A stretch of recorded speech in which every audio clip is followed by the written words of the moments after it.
2022 is getting a boatload of open world style games for various genres and platforms, and we've got 20 promising upcoming games we wanted to highlight here. So let's get started off with number 20. The first game is Sonic Frontiers. Yes, Sonic the Hedgehog is finally going completely open world.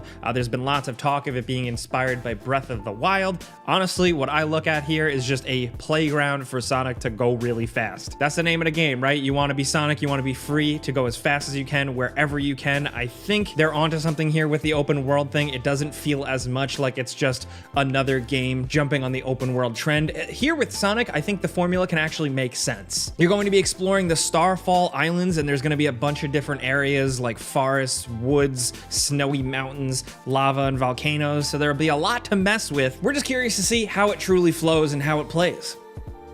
Next, over at number 19, we have Atomic Heart, which is dubbed by the developers as an open world action RPG. As you've probably seen this game before, we've highlighted it quite a bit. It's somewhat BioShock, System Shock inspired, but with even more of an emphasis on exploration and makeshift weapons, and just an incredibly unique and really spooky and horrific and unsettling setting. This is like an alternate history 1950s sci-fi Soviet setting with a bunch of monsters, creatures, weird robots, and strange technology and anomalies. Not to mention the fact that the game also just looks gorgeous. I mean, look at it. It's had a lot of NVIDIA marketing behind it already with the ray tracing and all that. But from an art design and enemy design and just environment design standpoint, I'm ready to get immersed in this pretty unique looking world. I like this vibe, so we've been keeping a close eye on this one for a while now. Now, next over at number 18, we have Avatar, Frontiers of Pandora. The Avatar franchise is once again revving up its engines with James Cameron's next movie seemingly coming out soon, and Ubisoft is once again flexing that licensing, and we're getting a new Avatar game. People dunk on the movies, whatever. I think if anything, that world can translate really well to a video game, especially with some good ideas behind it. Will it fall to the typical trappings of, the Ubisoft open world formula? Maybe. But if I could run around as a crazy blue man and do stuff and fight robots, I don't know, I'm in. I'm easy to please. We're cautiously optimistic. Let's see how this one goes.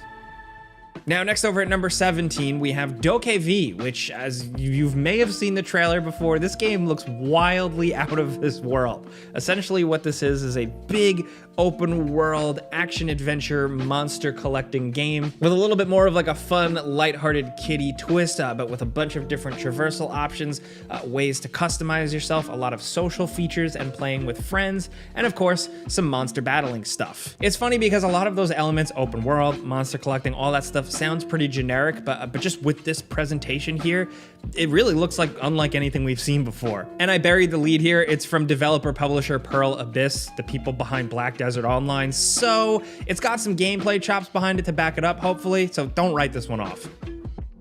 And next, over at number 16, we have Crimson Desert, which is also from the people behind Black Desert Online. This may look similar at first glance, but what it is an open world action-adventure game RPG with non-linear storytelling. And frankly, it looks pretty sweet. Graphically, it's really impressive, but it also just looks incredibly vast. The world looks huge, we've seen a good amount of variety, and thankfully, some cool combat sprinkled in. A good trailer like that can definitely put expectations dangerously high, but given the developer publisher's pedigree, we're willing to keep an eye on this one. Next, over at number 15, we have Ark 2, the follow-up to Ark Survival Evolved, the open world multiplayer survival sandbox with like a sci-fi dinosaur twist. We're getting another one because the original was an absolute monster money machine. It had a ton of mainstream popularity, and this time around, seemingly Vin Diesel is on board, and we're gonna get more of an emphasis on some story type content and seemingly a bigger, crazier, more alien sci-fi feeling world. This is, of course, once again by Studio Wildcard. As of right now, we don't know too much about it, but it is slated for 2022. Now, next over at number 14, we have The Day Before, which is a pretty interesting and ambitious mashup, seemingly with some Division-style elements where you're exploring a city, you're looting, you're occasionally encountering enemies, sometimes you're encountering player enemies, but with a big dose of The Last of Us-style desperation and survival crafting and zombies. It also looks really gorgeous, and just everything we've seen from the systems to the inventory to what you're doing moment to moment, the shooting, the third-person shooting rather, the exploration, it all seems pretty sweet. We just really want to see if it's going to come together as good as it really looks. As of right now, this open world MMO survival sandbox thing is set for June 21st, 2022. Now next at number 13, coming from a similar angle, we have State of Decay 3. Undead Labs is doing it again, and they figured out a lot with State of Decay 2 and its expansions and updates, so we're really excited to see how the whole thing will fare in a third outing, because some people really love this style of game. We definitely expect this one to have like the biggest open area. There's definitely seemingly been a winter theme teased. More monster types and zombies, of course, but also some animals affected by this as well. The State of Decay games are just really cool zombie survival sandbox games that are fun to jump in with a friend. Hopefully here they really emphasize more exploration, just more things to do, and really exciting action. Again though, keep in mind at the time of making this video we haven't seen too much of it, but we think we might see it this year. Now next at number 12, we have Saints Row. Now this new reboot definitely turns things on its head. If you ask me personally, I don't know where they could have went next with the Saints Row series. I've played every single one. They get crazier and crazier. So they're bringing things down to earth a little bit here, kind of ditching some of the aesthetics that a lot of the series has been known for. Some people seem not too happy with that. But on the flip side, gameplay wise from what we've seen, it does seem like just more crazy Saints Row zaniness. Open world third person action, explosions, car chases, wild weapons, customization for your characters, and a completely new world and city to explore with a totally different aesthetic. We're really excited to see just how this one pulls it all together. You know, like Saints Row games, every single one has a weird new angle for it, a reason for existing. So what is this one's other than just, you know, to reboot the franchise? We're really hoping that they have some cool ideas up their sleeve, and you know, it's our job here, so we're gonna be checking this game out and letting you guys know all about it once it releases. As of right now, it's coming summer 2022. Next, over at number 11, we have Forspoken. This is Square Enix's interesting and ambitious new open world adventure game where you play as a regular everyday woman thrust into a fantastical new universe. She has these kind of mage-like powers, and you blast and fly and dodge and float across an open environment in a very gorgeous looking game. It definitely looks like a real next-gen game. Now, what the gameplay we've seen, I've said this before, we don't know how satisfying it's going to be, but we're still at least generally curious just because some of the concepts behind it, the people behind the game, both on the development side and on like the writing side, there's some interesting stuff here. We could get a cool story. We'll find out what the deal is for real on May 24th, 2022. Next at number 10, we have Avowed. This is the next big RPG from Obsidian, the folks behind Fallout New Vegas and the Outer Worlds, stuff like that. So it's safe to say they know how to make RPGs. That, of course, comes with Microsoft and Xbox now owning them, and they put them to work on this, which so far, just from the teaser trailer we've seen, seems like a fantasy medieval RPG style game, but hopefully with a new twist, a new spin. Still, at the end of the day, like we said, we think they know how to make RPGs. And although information is pretty light on this one, we're keeping a keen eye on it. Next, over at number 9, believe it or not, is LEGO Star Wars The Skywalker Saga. This game has been in the works for so long. It has been delayed, it kind of disappeared for a while, but now it's releasing finally in 2022, and it's the most ambitious LEGO Star Wars game yet. If you are saying, what is this baby kids game about Legos and Star Wars? Well, it is so much more than that. LEGO Star Wars is a meme template, a cultural movement, really good games. Even if you're an older player, there's still a lot of fun to be had in them, and this one is ambitious as hell because it's covering the whole Skywalker saga. There's going to be multiple planets to explore, and it's going to be completely open, and it also just looks great. People are hyped for this one. It's been a while since we got a LEGO Star Wars game, or really just a solid LEGO game, so hopefully 2022 is finally the year.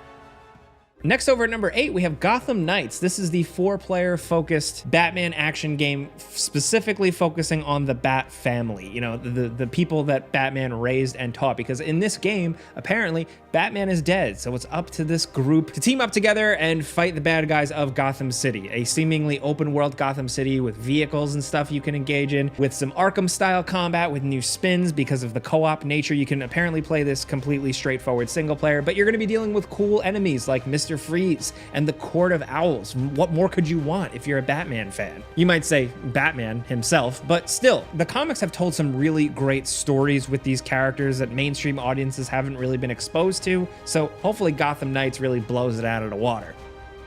Now, next over at number 7, spinning off of Batman, we have Suicide Squad: Kill the Justice League. This is the Suicide Squad game from Rocksteady Studios, the folks behind the Batman Arkham series. So they're going in a very different direction here, but it's seemingly set in the same universe as the Arkham games, and it is open world hijinks as the Suicide Squad, this new interpretation of them. And there's something wrong with the Justice League. If you're a DC Comics fan, you probably know what, but it's up to the Suicide Squad to seemingly, kill the Justice League. What we've seen implies that you're going to face off against people like Superman and the Flash and Wonder Woman, and that's pretty exciting. From a gameplay perspective, it looks like a lot of open world third-person action, and we're curious to learn more on this one. We definitely trust in Rocksteady. We really like their games, but this could be a really weird, new, strange, and interesting angle for them.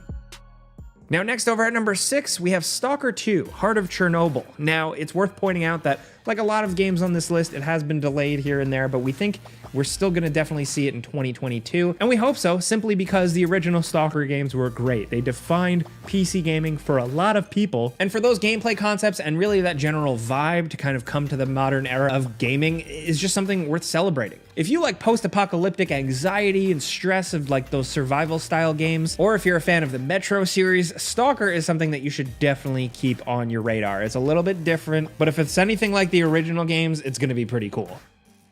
Next over at number 5, we have Dying Light 2: Stay Human. Now, we've talked about this one quite a bit, but Dying Light 2 is a bigger, badder version of the original game with a bigger world, more storytelling, seemingly a lot of decisions to make that will shape the world around you, an emphasis on like a even more decaying world after this zombie outbreak, where things have decayed and kind of regressed back almost to like the Middle Ages, where there's no guns, it's all melee weapons, limited technology, and it just seems like there's a lot going on here. More parkour moves, more enemy types, more tools, more options, and we're really looking forward to it, especially if it's supported as well as the original game was. That game had legs. There was a lot of stuff to play through for a long period of time. It's definitely one of our most anticipated games of the year, so we had to mention it.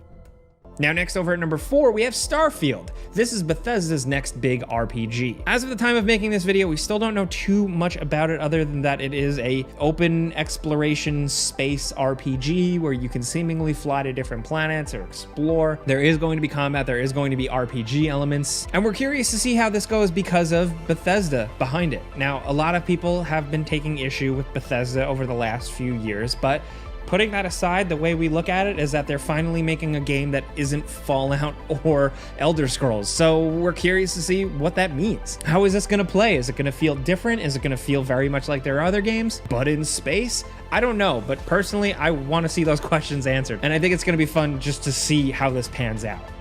Now, next over at number 3, we have Horizon Forbidden West. This is the PlayStation exclusive follow-up to Horizon Zero Dawn, which was a pretty awesome game, but this one seems to really blow it out of the water with crazier graphics, more enemies, more NPCs, more cultures, more towns, more side quests, crazier moves, more of an emphasis on an ability to swim, glide, use a grappling hook. There's a lot of new stuff going on here, and I think this has the potential to turn out even better than the original. We'll find out for sure soon when it releases February 18th, 2022. Now, next at number 2, you know we were going to mention it, Elden Ring, From Software's next game. The people behind Bloodborne, Sekiro, Shadows Die Twice, and of course, the Dark Souls series. So here they're going open world, and we're just really excited to see how From Software approaches that. It can't just be typical cookie cutter open world, right? They definitely approach things differently, and we're excited to see how it goes here. To have that challenge, to have that intensity of this RPG gameplay plopped into an open world with the freedom to bounce around and find different dungeons, there's a lot of potential for a new type of fun in a very similar Dark Souls formula, so that's why we've definitely included it on a lot of our top 10 lists. Elden Ring is releasing finally February 25th, 2022.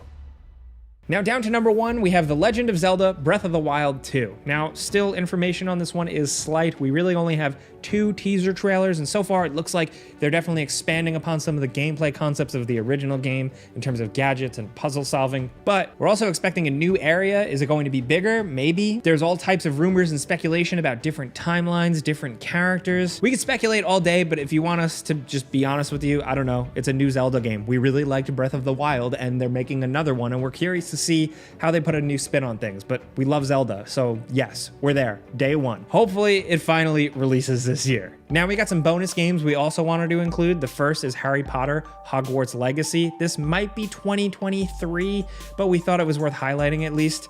Also, Ghostwire Tokyo, it's kind of up in the air. It seems like it might have some open elements. We're not sure, but we just wanted to drop a mention. Also, Test Drive Unlimited Solar Crown for you racing game fans.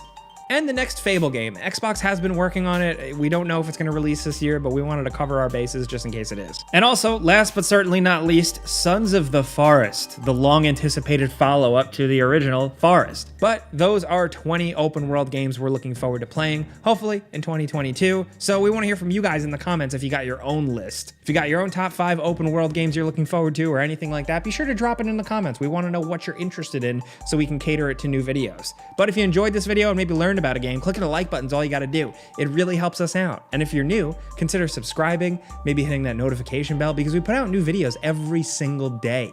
But as always, thanks for watching. We'll see you guys next time.